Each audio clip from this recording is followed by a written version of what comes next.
In the 15th century, we had Columbus, 1492, coming out of Europe and realizing that the earth was round and not flat.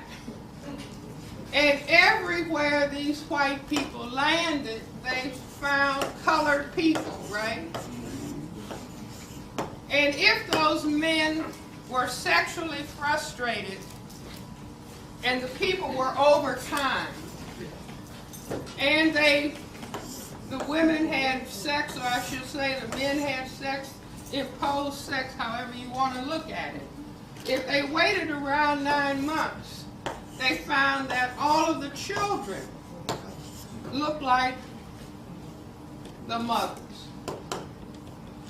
And so they realized, wait a minute, we are a tiny minority in Europe and no other place where there are white people. So they said, wait a minute, what if these men got in boats and started going from south to north? We could genetically disappear. Now this may not make sense to black people, because under white supremacy, black people try to get rid of their color, don't we? White people don't want to disappear. And I have asked audiences of white people, do you want your children to be colored? Do you want your grandchildren to be colored? Do you want your great-grandchildren to be colored? Do you want your great-great-great-great-great-grandchildren to be colored? I'm polite and they're polite. What do they say? No. Meaning they don't want to disappear. So I said, if you mean this, then you have to do certain specific things in all of these areas of activity so that white does not disappear on planet Earth. Now, unbeknownst to us, this is the critical underlying motivation for all of the behavior of people who classify themselves as white on this planet. I don't know how many of you are familiar with the name Tom Metzger. He was one of the arch white supremacists or white separatists. Some years ago, I was on a television program in Los Angeles when President Reagan's son had a television talk show. And so this particular show was a panel of people, might have been 10 people, talking about race and racism. I just happened to be sitting next to Mr. Metzger. And so during a commercial break, I kind of touched him on his arm. I'm sitting right next to him.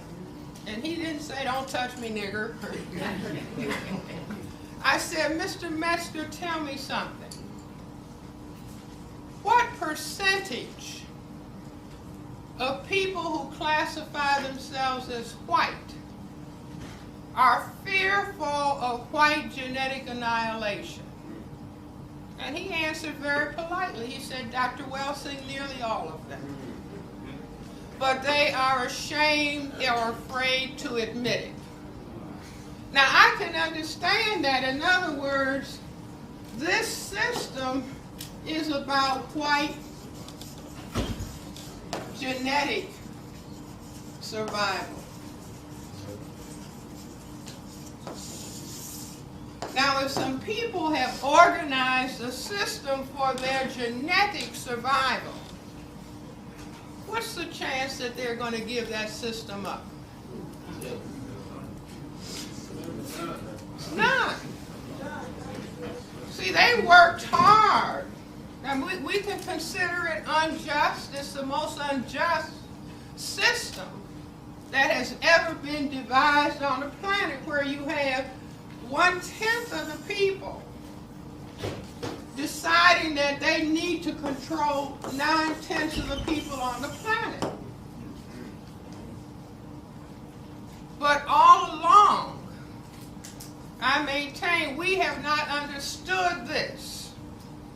We thought when we were formerly enslaved, if they would just take off the chains, everything is going to be okay.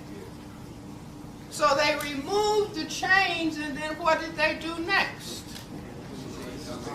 They put laws in place to accomplish the same thing. And we went through the 1960s in what is being called the Civil Rights era. And the black people, with all of their dignity and their pride and their courage, going up against horses and hoses and dogs to get the vote, to get that changed, coming out of that movement, saying black pride, black is beautiful, black power, black self-respect. And the people who had something else in mind said that's dangerous. If people are talking about self-respect and dignity, and I encourage everybody to look at the films Eye on the Prize and look at those black people, men and women and children, going up against a horrific force. But they were determined and they had their self-respect with them. But the system said, this is dangerous. If we let these people go forward, talking about black pride, black dignity, black is beautiful, we will be in trouble. So we have to have something for them. And I maintain that's when they decided, well, we have to feed them images of Superfly, prostitutes, pimps selling drugs, men kicking women, all kind of language. Following that up into the present with having black people call themselves niggers and dogs and gangsters and thugs and bitches and hoes. That's right. Now once that's in the brain computer, you can do anything. See, that's the complete annihilation of self-respect. Now, we didn't understand it. We thought, oh, this is just entertainment. Right. Like the movie Monster Ball. Right.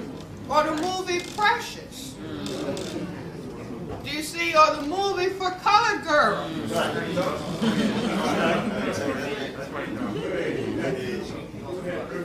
See, because we don't have a clue. We don't have a clue about what is going on. See, we've been thinking, and God bless Dr. Martin Luther King, a minister but a great political scientist. He said it's about love. Everybody should love. And he got killed. And I say the reason being that if everybody on the planet, all these people, white, non-white, loved, and the love was expressed in sexual activity, what would happen? White would disappear. You see, so kill him, because that would mean our genetic disappearance.